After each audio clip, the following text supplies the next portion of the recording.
छत्तीसगढ़ प्रदेश में विधानसभा चुनाव बिगुल बुझ चुकी है।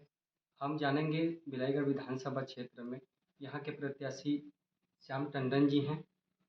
सबसे पहले साधना न्यूज़ में आपका स्वागत है। बहुत बहुत धन्यवाद। आप समस्त बिलाईगढ़ वासियों को सादर प्रणाम। बीएसपी से आप प्रत्याशी चुने गए हैं, लगातार ये तीसरी बार है। क्या लोगों को इस बार अब भरोसा बरकरार रहेगी?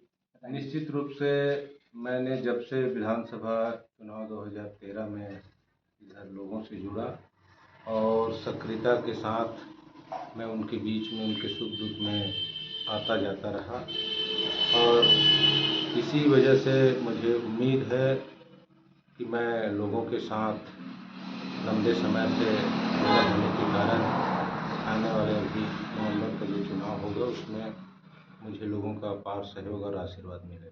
किन मुद्दों को लेकर जनता के बीच जा रहे हैं?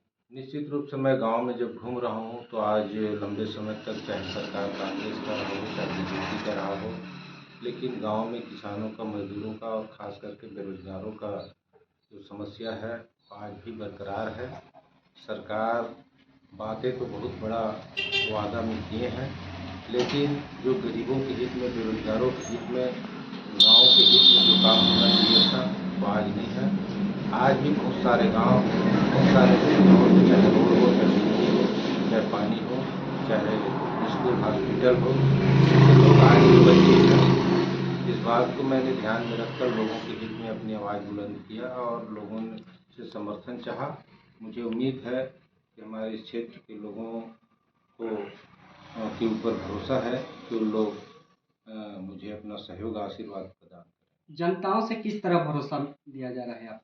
निश्चित रूप से मैं लोगों से जुड़ रहा हूँ तो लोगों में इस तरह की बातें हैं कि लंबे समय तक कांग्रेस और बीजेपी को आंख मूंदकर उन लोगों ने सहयोग किए, इधर प्रतिनिधि बनाए, लेकिन उनके अपेक्षा के अनुरूप न कांग्रेस के सरकार और प्रतिनिधि और न तो बीजेपी की सरकार और उनके प्रतिनिधियों ने इस क्षेत्र में के हित में जो काम करना चाहिए था वह काम नहीं कर पाया। लोगों की अपेक्षा है कि इस बार बहुजन समाज पार्टी की तरफ से मुझे मेरे ऊपर विश्वास है। कांग्रेस के द्वारा जो विकास के वादे किए गए थे क्या पूरे हुए इस क्षेत्र में? एक भी विकास का जो उनका ये है पूरा नहीं हुआ है। आज भी बिजली का बिल हाई फाई है, बिजली की समस्या है, लो वोल्टेज की समस्या है।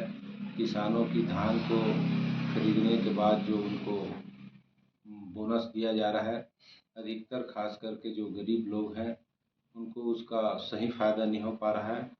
साथ ही साथ छत्तीसगढ़ प्रदेश का सरकार, चाहे वो बीजेपी का रहा हो चाहे कांग्रेस का रहा हो, बड़े पैमाने पर छत्तीसगढ़ को कर्ज में डुबोने का काम किया है। आज भी हम गूगल में सर्च करके देखें तो 82,125 करोड़ का कर्जा छत्तीसगढ़ के ऊपर आज भी चल रहा है और इन कर्जाओं का बोझ इस देश के गरीब किसान मजदूर के ऊपर भी है। कांग्रेस और बीजेपी से प्रत्याशी कितने मार्जिन से आप विजेता हैं?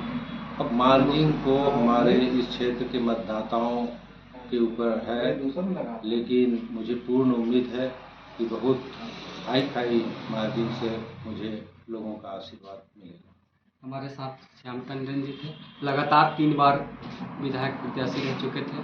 मैं साधना न्यूज़ से कविता आसमानी पूरी की रिपोर्ट।